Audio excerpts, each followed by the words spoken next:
Well, that works as long as it's not really noticeable. Let's start with Halley.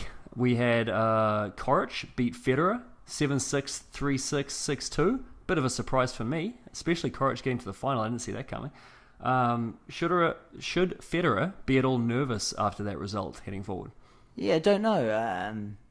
I think a loss is always good for you heading into a Grand Slam, so you're not always going in there full of confidence. You know, making the final is going to be confident, and this is just a loss. It's out of the way. True. I mean, Nadal lost to Thiem heading into the French Open, and that didn't affect his run at all, did it? Do you want to be winning 15 to 20 matches going into a Grand Slam? You know, the chances are there's a loss coming along the line. And it felt like in this tournament and the last one, there were a couple of times where he kind of escaped a very close victory. Well, so my pair 7-6 in the third. You know. Kyrgios 7-6 in the third. Yeah. Yep. And the other result was London, where Cilic beat Djokovic, came back from match point down to win 5-7, 7-6, 6-3. My question is Djokovic back in top form? I think he's back. Yeah, Yeah, he's back. Getting rid of his coach, coming back from injury, a bit of confidence, few wins in a row, unseeded most of these tournaments. I think he might be in the late seeds at Wimbledon. He could be looking very dangerous. He could, well, being a high seed though, could he not get a very tough draw as well? Yeah, that's the flip of it, isn't it? Yeah. Or you could get a Schwartzman or someone, and that's not as bad. Not on grass. Not on the grass. So it all depends. Grass is one of those surfaces you could come up against Karlovic first round and have a nightmare. Oh, or a Mueller or someone like that. Yep. Someone who doesn't necessarily perform well week in, week out. Exactly. But on grass court is very tough to beat. Look at the guys that beat Nadal. Rosal, Dustin Brown, I love Dustin Brown, eh? It's these guys that have just got a weapon and out they go. Yeah. Dustin Brown's a freak. He can just step it up and have just an amazing match once a year. Oh, he's so much fun too. Like Kyrgios, shot making. Just amazing. Absolutely. Yeah. The big news for me coming out this week was Nicholas Kicker, who you actually mentioned to me earlier in the year as a guy to watch heading into the Aussie Open. He has received a 6-year ban for fixing 2 challenger matches in 2015. He's 25 years old now, so that's almost a death sentence in tennis. What are your thoughts on that? Yeah, it's interesting. It's come up on YouTube, a few videos of the matches where he's tanking. Oh, has it? Yeah. So it's matches that he was in? Yeah, he was 5-4 up in the third in Colombia, I think it was, and I think he lost every point from there on. Is that right? Yeah, very interesting. Who knows how it works, right? Does someone stand in the crowd and give you a signal what to do, or it almost seems like it, doesn't it? Or do you know what you're doing out there? It's not like it looked like he was cramping, just like floating returns. There's a few of them out there. There's a good one from Australia as well. Wow. So the theory then is that somebody probably tapped him on the shoulder or gave him a signal from the stands and said, right, this is the time. Yeah, we'll get into it in a bit of match fixing, and who knows, with in-game betting you can sway the odds. So right. It's a very dodgy game you're playing. That is dodgy, absolutely. I mean, the question this week is how big an issue is match fixing in tennis, and just to look at the independent review panel that the BBC released a couple of months ago, they estimate that there are 2 or 3 fixed matches per day in the ITF. And I mean, that's obviously not the Challenger circuit and not the ATP main circuit, but that includes futures events. 2 or 3 a day. Yeah, I believe it. Yeah. That's amazing though. I may sound like a cynic, but when the guys are earning so little, the chance to earn what sounds like a lot is always going to be an option. There's always going to be a dodgy person hanging around certain events when money's involved. Let me throw this stat at you. 4% of players calling themselves professional break even on the circuit. Yeah. 4%. Yep. So there are 96% of professional tennis players, or players that identify themselves as professional tennis players, are breaking, and that's before coaching costs. So that just goes to show how insanely difficult it is to succeed. And these players that are, 300 in the world, even whatever, 300 in the world, they've got to make a living. They've got to survive. Let's say you've got to be 200, 250 to break even. Right. What's these guys that are 800, 900 in the world traveling around trying to pay their bills, how are they going to do it? It's almost impossible. I mean, it's one of those things. You can say match fixing is rampant because tennis is full of cheaters, or is it because the system is set up in such a way that the top benefit immensely, and all these guys are chasing, to be a Murray or a Djokovic or a Federer, but very few people get to that level, and then the money doesn't translate to the rest of the players. How easy is it to go to a futures in Egypt, qualify, and then tell someone that you're going to tank because you can bet on futures? Right. I think that's incredible. That is incredible. Let's go off to Egypt or Tunisia or wherever. I'm not saying that those futures are easy, but well, they're easier though. They're easier, and the options are that you can bet on them. I think it's amazing. Well, and not just bet on them in terms of who's going to win the match, but you can bet at 5-4 in the third who's going to win the next game, right? Yeah, and how do you know what someone ate the night? I'm not going to say this for all players, but normally you'll know if someone's sick going into a game or how they're feeling. You could. At a futures, that's so easy to. So you could say, like, my mate had a dodgy curry. He's probably not going to perform very well. That's a good bet. And at a futures, there may be 15 to 20 people in a crowd. Max. Maybe there may be 2 people watching your match. How many people around that could just talk to you and say, hey, mate, here's X amount of dollars. Just go out there and lose the second set. Or go out there and lose your second service game. If there's in-game betting, like there is in New Zealand, I know you can bet on to win the next game.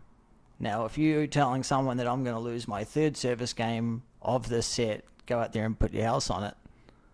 Well, we saw one of our junior players today double fault 4 times in a row. Maybe he had his cheeky bet on the side. Yeah, who knows? We haven't talked with him about that. Yeah. This independent review panel also said that there is more suspicious betting since 2015 in tennis than any other sport. Yeah, it's that same thing. What are players earning, and what could they be offered, and what's the advantages? I think match fixing's not only in singles, but very prevalent in doubles at all of the levels. Why is that? Qualifying for ATP and Challenger events, I think sign-in's Friday, they play Saturday and they play Sunday. Yeah. If you're in the semi-final of a doubles event, normally it's played Thursday or Friday. Okay. If it's scheduled to be played on Friday and you're a singles player that's outside of the main draw for next week, and you're not a doubles specialist, what's the incentive of you trying in that doubles match? You're going to tank, and then you're going to go take your flight, go to the next city to play in the singles qualifying, because that's your preference. Yeah. Oh, and there's more money to be made. There's more money to be made in the singles, and you've got an extra, I don't know, at the ATP level, maybe $450, $500 if you split it with your partner. And I mean that if it's as prevalent as this panel is suggesting, 2 or 3 matches a day, that means a lot of people have gotten away with this stuff. Definitely. Like you said, in that scenario, why not say, look, I'm gonna be out the door, put your money on the other guy. Yeah, especially if you've got a long flight coming up, or you've signed in for singles and doubles, and you've got a tough singles match, you'll win it. What's the point of you playing hard for that next doubles match, knowing that you've got to play another match the next day? I'm probably going to try less. Yeah. And that's not tanking, or is that not match fixing? But don't they both come into play? Absolutely. If I get broken playing at Wimbledon, serving, it's pretty hard to get, to break back on grass. Yes. Throwing away my next couple games to conserve energy for the rest of the match, is that tanking? Now, is that included as match fixing as well? I don't know, because I think you'd have to. Do I have to talk to someone about it to be included as match fixing? I think so. I think you might not have to personally benefit, but somebody has to benefit financially from information that you're giving. Yeah. I played a futures in New Zealand back in the day, 2007, I think, and I played Nick Lindell. Nick Lindell is done for match fixing at the moment. 7-year ban. He told someone to tell his opponent that he would offer to lose the match if he paid him X amount of dollars. Right. The middleman got suspended for the communication between the two players, even though he got nothing. Right. So that's still included in match fixing and corruption, and he served a suspension. It's a very interesting circle, and how can you get suspended through match fixing or corruption?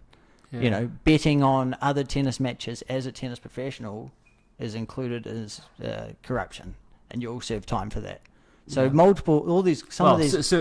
banned. You won't go to jail. Yeah, probably, but some of these guys that are on the suspension list at the moment, I think there's more than 20. A lot of them are suspended for, let's say I came out of retirement and played a few matches. My betting that I've done, even though it's very small, would make me suspended. Is that right? Because I bet on the game. If I did it while back playing, for sure. Right. What's the solution? Yeah. I think harsher penalties. I think you see the French Open when Cecchinato, if that's how you say his name. I mean, 6-year ban's pretty harsh, isn't it? Yeah, but Cecchinato, he got a 2-year ban. Right. Came back, made semis of the French Open? Yes. Oh, so, right. I mean, we're only just... But Nicholas Kicker, 6 years, that's pretty 6 harsh. years, yeah, it's harsh. You know? For something that happened 3 years ago. I mean, why not say, hey, you've, the 3 years have passed. Was there a fine included as well? There was. I don't know what it was, but it all tallies up. Yeah. And what are you going to do for the next 6 years? You're not probably going to come back, even though players are playing longer in their career. Yeah, it's a different story. Yeah, absolutely. I don't know what the fix is. I think the only way you're really going to address this issue is taking away the disparity between what the top players are earning and what the players outside the top 150 are earning. Why are there 15,000 players calling themselves professional tennis players? Yeah. That's way too many. It's crazy. Way too many. When only the top 250 in the men and the women are actually supporting themselves, you can't have this many. You've got to change. I mean, I know that the ATP is looking at the change in the futures events coming up. The transition tour, yeah. And hopefully that addresses some things. The video that they released isn't very clear in my mind on how they're actually going to do that, but at least they're trying to take steps to eliminate the amount of people that are at the lower levels of tennis that are struggling to survive. Yeah, it's a crazy cycle that they've got going at the moment with the amount of players that are out there struggling, traveling around the world. It's chasing that dream. Yeah, it's very unusual. I think taking away in-game betting is one way to solve a form of match fixing, especially in sports where there's limited people watching and there could be a huge amount of money spent on a game. Do we even need to bet on futures events, challenger events? I don't believe so. No. I mean, let's just have it for the ATP, the main tour. I mean, you don't really know half of these guys that are playing on the futures circuit. No, of course not. I played at futures, again, back in the day. Jameer Jenkins just won the NCAA championships, Division 1, and he was playing in qualifying of this futures. So was Francis Defoe. He's top 50 in the world right now. Yeah. Who would know? And if you could bet on this game, if it was somewhere over in Egypt or wherever, you could easily go out there and just say, I'm tanking and pay me. It's rife for people to exploit the system. 100%. The last thing I'll mention on this is the ATP, by this independent review panel, the ATP was found guilty of, not found guilty because it wasn't a trial or anything, but the ATP is guilty of failing to exhaust potential leads before closing investigations into match fixing. Yeah. So that tells me that there have been plenty of allegations and potential things happen on the main level, but the ATP doesn't want to hear about it. Players failing to cooperate is another reason why there's a lot of these suspensions. Sure. Now, why are they failing to cooperate? If they've got nothing to hide, surely there should be a higher level of investigation from there. Wow. Possibly not by the ATP. Possibly by when you don't want something to be true, you sort of sweep it under the rug, right? Yeah. You close your eyes to it. Yeah. Okay, let's move on to the next piece of news. Daniel Nestor is retiring after the Rogers Cup in September at age 45. Yes, incredibly old, isn't he? He's an old man out there. It's that doubles lifestyle. You can do it. Well, I mean, it's showing that you can have you can keep playing late into your 40s. I mean, 45 years old, that's impressive. And I mean, he's not a household name around the world, but he's getting there in the Canada tennis circles at least. Well, he's won the Grand Slam. He's won all of them. Yeah. He's also won an Olympic gold medal, 2000. When your first tour win comes in 1994 and you're still playing today, That's impressive. you know, I mean, I was only 6 then. That's amazing. You know, that's, I mean, I'm 34 long now, time. and I feel like I've got to have a lie down after just a little hit. So I'm very impressed that at 45 he's going out and playing, you know, and competing at a very high level. Yeah, he's been quite lucky over the past few months. A lot of wild cards into big events because of his name, which is great that the ATP or tournament organisers are recognising such a player and his feats. I think he's picking a good time to hang up the shoes, though. Yeah, just outside the top 100. You know, qualified with Shapovalov this week on grass. You know, it's really cool, and hopefully they give him a good send off at the end of the year and here in Canada. Yeah, absolutely. Nick Kyrgios has made the news again, funnily enough. Go on. He has been fined for inappropriate behaviour. Did you see what he did? No, tell me, please. Well, I don't want to pantomime it because we do have YouTube rolling at the same time. But basically, at a change of ends, he had a water bottle between his legs, and he simulated a self-sexual act. Ooh. And at the end, had a little bit of water come out the end of it. That's so good. So he got fined for that? He got fined. Yeah. Yep. I think it was £15,000. And we do have to pay for that type of thing. Yes. Yep. Yeah. I mean, a lot of people I've seen on my Facebook feed in particular have sort of up in arms at Kyrgios because of his attitude towards things and how he's disrespecting the game and whatnot. And I personally I don't know. You got to have these different characters in sport, don't you? I love it. Yeah. I wish there was, you know, a Hulk Hogan or a Charles Sonnen type character, the Conor McGregor out there talking a bit of smack talk as well. Yeah. I want more of it. Give me a showman. You know, I think tennis, apart from the class, you know, everyone's so classy. We have Roger Federer. We've been spoiled with Roger Federer around, right? I mean, we've had these quiet champions. It's great, but tennis, I feel, has faded slightly. It's like, who's going to win this one? Federer, Nadal? Yeah, I want someone going out there, talk a bit of smack, have a bit of exuberance, get the odd code violation, break a racket. Yeah. You know, tell Wawrinka that Kokonakis banged his missus. I love it, love it. You know, more of that. You know, it's bring back the biff, right? A bit of John McEnroe, Jimmy Connors. Give me a bit of that back and forth. Yeah. You know, I love it. Simon Briggs, writing for the Telegraph, compared Jimmy Connors to Kyrgios in saying that he used to treat his racket handle in the same crude manner that Kyrgios did. And I just want to get this right. I'm going to read it out verbatim. He said, "These sorts of oddballs make tennis a more interesting sport, even if they are always bound to divide opinion." Definitely. And I think that's a good point because so many, you know, people are against Kyrgios because, you know, they're purists or they see tennis a certain way. But these sort of characters have been around for a long time, and they make tennis more interesting. 100%. They make you want to watch it. They make you want to read a sports headline because, you know, he's doing something. And I think too many journalists against him because of that. But, you know, they need to be more open-minded, I think. I'm sick of the same old post-game conference, you know. Yeah, I played well. He played well. Yeah, something else. I'd like to thank the lady in the kitchen. It's boring. It is boring. It's boring. Yes. You know, I'd like some honesty. I'd like to say, yeah, you know, last night I actually went out, had a few beers and still kicked his ass. Yeah. You know, I couldn't perform because, you know, I didn't feel like playing today. I loved it when Safin was playing in the Australian Open. He had a box full of 5 blonde women, you know.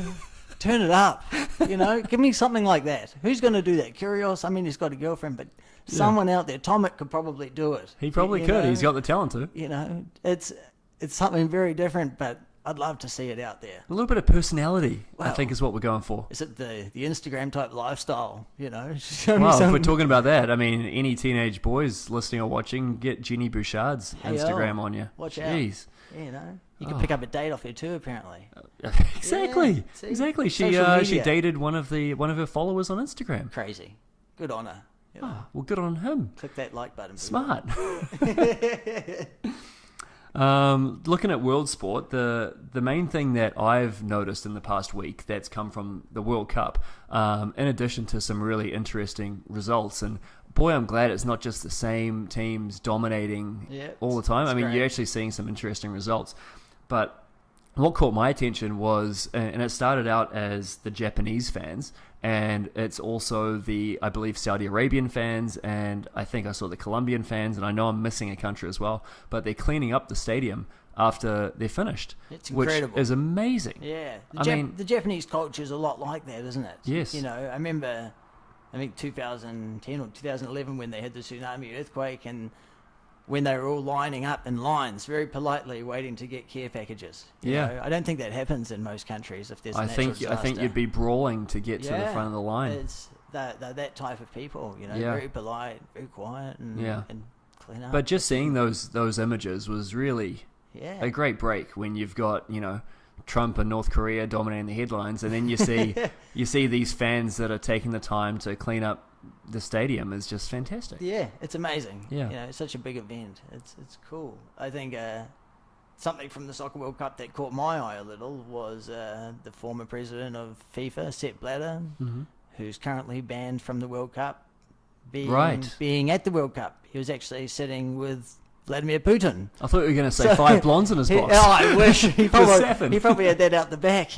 You know? He was sitting with Vladimir Putin. Vladimir Putin was the president's guest. He was that's probably the only way that if you're banned, you're allowed to get into a Soccer World Cup. Yeah. So wow. It just adds to the corruption that we've talked about today. But you know, that's very interesting for me. Absolutely. Yeah. Wow. One of the dirtiest men in sport. What have we got coming up next week? We've got Eastbourne in England. We've got 2 more grass court events, both 250 events, and Antalya in Turkey. And this seems to me, just from looking at the draws, mostly lower level players looking to get some match play or looking to pick up a few points. I saw Shapovalov in the draw for, I believe, Eastbourne. Yeah, he's actually seated. He's seated third, but he's got a tough matchup. I mean, I don't know who you're picking for that first round. You probably know who I'm picking. I'll leave you to it. What do you got coming up, Andy? Well, should we get to the Eastbourne tournament first? Yeah, let's do it. There's actually a really good match first round. Stan Wawrinka's playing Andy Murray. Andy Murray not getting any favours from... first round matchups. Last week I thought he played really well against Kyrgios. I thought Kyrgios... Was moving a bit gingerly though, wasn't he? Yeah, I think both of them were. I thought Kyrgios was very slow. Maybe he just pulls that out of people. He does. He might slow them each other down. Yeah. But that was a great finish. The winner of that has to play Kyle Edmund. Now that's a tough second round match for It is a any of tough them, second round match. Kyle Edmund set himself now inside the top 30 players. Yep. And I think he's really performed this year. He has. He's playing very good tennis. Yeah. I think Shapovalov there's set himself up. You're picking a Shapovalov loss, aren't you? Yeah, I can feel it. He's going to lose to either Tyler Fritz or Jared Donaldson. Who you got winning that match? I don't know. That's a tough one too. I'll tell you who I've got. I've got Taylor Fritz. Taylor Fritz. I like his game a lot. Big serve. Big hits boy. a very clean ball. On grass. Why not? Yeah, I might be with you there. We can carry on with the Eastbourne. Jack Sock was looking for more matches this week. Yep. And you picked Jack Sock to win last week. How did that go? Had a shocker. Did well in a couple others if you're taking note. Yeah. Right. So you had Mueller winning, which you picked that. Yeah. Tsitsipas. And Tsitsipas. Yeah, you had that one. Sorry, Tsitsipas. Yeah. And I don't know if that's right. It sounds right though. I'll probably say it wrong all the time. Yeah. I think we talked a little bit about Koric beating Zverev, but I don't know if I put that in my picks. You had it as a one to watch. Yeah, you should have backed yourself. Should have backed myself. Yep. I mean, he went all the way. Did pick the top and the bottom half of the draw do well, and boom. Yeah. Right. So who are you? Hang on. All right, back it up. Jack Sock. Oh, Jack Sock. Went to playing qualies this week. That's right. Lost first round qualies. First round qualies. Daniel Brands, 6'5", about 300 in the world. German. Daniel Brand's German, was top 100 at this stage, so he's a top quality player. He actually plays Cameron Norrie first round. Jack Sock does or Daniel Brands does? No, Daniel Brands. Okay. Jack Sock lost. Right. Yeah. I thought maybe he played qualies and then just got a wild card. Lucky loser. Yeah, lucky loser. Got lucky losers. I think that Ryan Harrison has a really good draw. Okay. I think he's going to be playing Mueller in the semis. Okay. Big call. I don't think Schwartzman's got a clay court game, and I think Ryan Harrison's got either Cameron Norrie or Daniel Brands, the winner of that. I think he goes right the way through. Okay. Yeah. If we go to Antalya in Turkey, there's not much going on. No, The it's a seeds very are weak very draw, low, isn't it? You know, I think Haas is seeded in there, and he's in the 40s. I think he's 5th seed. Yeah. I like Verdasco to go a long way. Yeah, he's got a good game. Yeah, last week I picked Uzny to beat Team. You did. How'd that one work out for you? Team had a 2-day hangover and lost to Seguda the next day. Yeah. So could have made some money there still, just Yeah. next day. Next day, Gutted. yep. I think Uzny's going to make a run again. So those are my 2 players to watch in Antalya. So you're doubling down on Uzny. Yeah, he qualified again, you know, a Okay. few more matches under the belt than everyone else. I just think these matches under the belt on grass go a long way. Yeah, You I mean, know? it's a tricky surface. There's only seven tournaments Yeah. in the year. And getting practice time on the grass is also difficult. You know, you've got a couple of these tournaments that have men and women events at the same time. There's Yep. only so many grass courts you can practice on, and the time is limited. Yeah. You've got singles players, you've got doubles players, you've got qualifying players. Everyone's wanting time on the grass to practice before their matches, after their matches. Yeah. Once they lose, it's not always easy to get the hours that you need on the grass by the time Wimbledon comes. Yeah. That's why Which you is have just someone around the like- corner, isn't it? This week coming. Yeah. We can talk about that. When does quali start? Quali starts this week. Yeah. Pretty excited. Wimbledon's probably, for me, the premier Grand Slam. Yeah.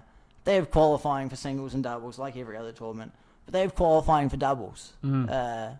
Men and women. I think they might have been for mixed. Just gives that opportunity for these guys that are doubles players ranked between 80 and 120 in the world to qualify and play one of these major events. Yeah. I think it's a big topic that we might get to in the following weeks of how singles players and doubles players combine to get into tournaments. Definitely. Yeah. You know, there's a few guys that I've followed or played that are around that 70 in the world, and they've only played 1 or 2 ATP events. Mm. You know, they've won half a dozen challenges this year, or in the past 12 months. How are they not higher where they are? You know, they're one of the highest quality teams, I believe, at that level. Absolutely. So, you know, giving them a chance to play qualifying to get into a Grand Slam is awesome. Absolutely. Yeah. I think during the week through our Instagram or Facebook or whatever, I'll probably put out 3 or 4 picks that I believe will qualify. Okay, And a couple great. of dark horses. And next Sunday comes round, we'll have the draws out, and here we We'll go. get into it. Yeah, Yep. definitely. Perfect. So join us next week. We'll be looking at the Wimbledon draw and really not getting into that in a big way and seeing the matchups there.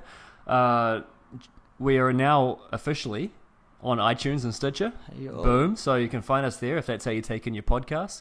And if you would like to submit a question for us that you want us to discuss, YouTube, Instagram, and Twitter, that's the way to reach us. Until next week.